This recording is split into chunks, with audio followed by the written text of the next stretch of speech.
You guys ready? David, you first. The escalation of violence in the Ukraine, some viewers are really concerned about another showdown if Russian rebels shoot down another airplane.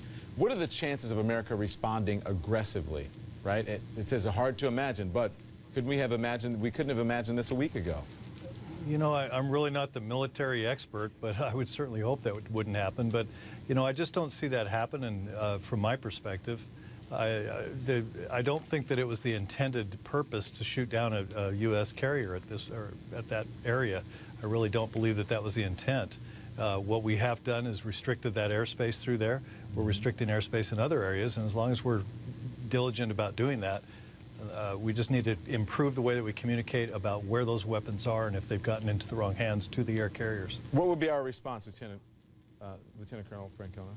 Well, like David said, I don't think we're going to see another civilian aircraft over that area, but they are shooting down airplanes. They shot down 2 yesterday. So there is still an active air defense threat in that area. What would be the U.S. response?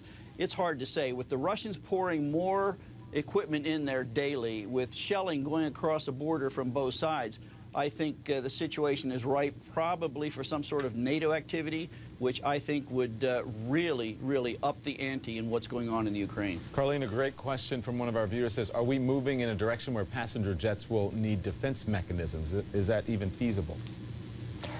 It's feasible, but I don't think we should go there.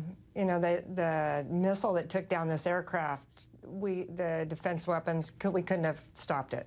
So we'll spend a lot of money putting technology on airplanes where it's quite less expensive and just as efficient, just not to fly over that airspace. So now the airlines are flying around all hot airspaces, and there shouldn't be a problem. Okay, Lieutenant Colonel Rick Francona, I'll just call you Rick from now on. Please. You know, many people are wondering if this could happen here. Could a missile attack on civilian planes happen here in our country? You know, it could, but that would be a mistake. And you know, we've had military accidents before during exercises where, particularly in air-to-air missiles, where a missile goes errant and actually strikes the wrong target, sometimes a civilian airliner. So there is precedent for that. You know, of course, everybody tries to minimize it, and you know, hopefully it doesn't happen. But that possibility does exist. All right. Well, I will call you Rick from now on. I just like to be respectful of the people who served us. Okay. So thank you. Again, thank you for your service, and I'll call you Rick from now on. Listen, David. You know, does our next viewer Dan really have a reason to be concerned about his trip? He says, my company has planned for me to go to India next week over Afghanistan and Pakistan. I'm genuinely worried. Well, we had a segment this morning, Don, and it was called Fly Safe. And SAFE is on the CNN website, the digital website, and you can go there and look at it. And they had asked me, what do I do when I fly internationally? And I told them, I said, I search the internet to see what's going on in that region.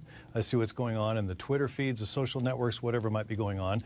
That's the S. The A is to do an assessment and assess the air carrier, and there's links on that site that'll tell you how to do that, to assess the air carrier and assess the country that you're flying into. And then the flight itself, you can track where that flight's going to go to see what countries it is going to be flying over, but it sounds like he already understands that. And then the last one is evaluate, which is where, even if it might affect your job performance, or job rating, job satisfaction, whatever, your boss won't like you, it comes down to safety. If you don't feel safe with that flight after you've done those top 3 things, don't take the flight. All right.